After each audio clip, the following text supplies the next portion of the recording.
हमारी मेहरबानी हींअर मां दावत खिताब ॾींदुसि असिस्टेंट डायरेक्टर साईं जमशेद अहमद शेख साहब जन के स्टेज ते पंहिंजो कलम इज़हार पेश कनि।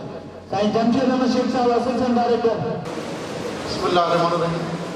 तकलीफ़ुनि खां पोइ आसानी आहे। यकीनन तव्हां इहा ॻाल्हि ॿुधी आहे ॾिठी आहे। इन मअल उसरी युसरा। हर तकलीफ़, हर ॾुखियाई, हर मुश्किलात खां बाद आसानी आहे। ये जेके तव्हां अॼु वेठो तकलीफ़ कई आहे, इन खां पोइ इहा आसानी इहा आहे त जेके असां स्टूडेंट ते आया, जिन बाक़ाइदा कॉम्पिटिशन कई, कंपनी कई, उनखे सलाम हुजे ऐं उन उस्तादनि खे सलाम हुजे जिन एॾी ज़बरदस्त क़िस्म जी तयारी कई।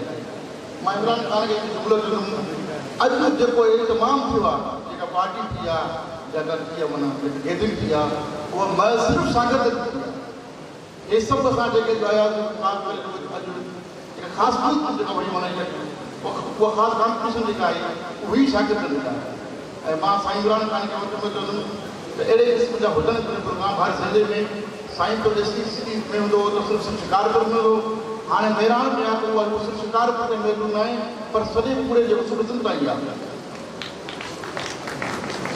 ऐं मां हिकिड़ी ॻाल्हि ॿुधुमि, हर तनज़ीम उस्ताद जे हक़ूक़ लाइ ठही आहे, पर वाहिद इमरान ख़ान आहे जे पहिरियों नंबर फोकस घणो में घणो उहो शागिर्द हुयो आहे ऐं रहे। हू हर वक़्तु इहा ॻाल्हि करे थो त मूंखे उस्ताद खे अगरि ट्रेन करिणो आहे त सिर्फ़ु शागिर्द जे लाइ करिणो आहे। शागिर्द में टे ख़ूबियूं आहिनि, रीडिंग स्किल बि हिन में आहे, राइटिंग स्किल बि आहे। अगरि स्पीकिंग स्किल कंहिं शइ में कमी हुई त ॿारनि में त इमरान ख़ान जे तवसल सां असां पूरी थी वेंदो आहे। टाइम घणो थियो आहे, हिकिड़ो साईं चवंदो आहे त माना हिकिड़ी ख़ासि ॻाल्हि आख़िर में तारीख़ साहिबु ॾिसे थो त मां इहा ॻाल्हि कंदुमि हाणे हिन दफ़े उहा ॻाल्हि सरवाण सरवाण इहो नारो इज़्तिहान आम आहे।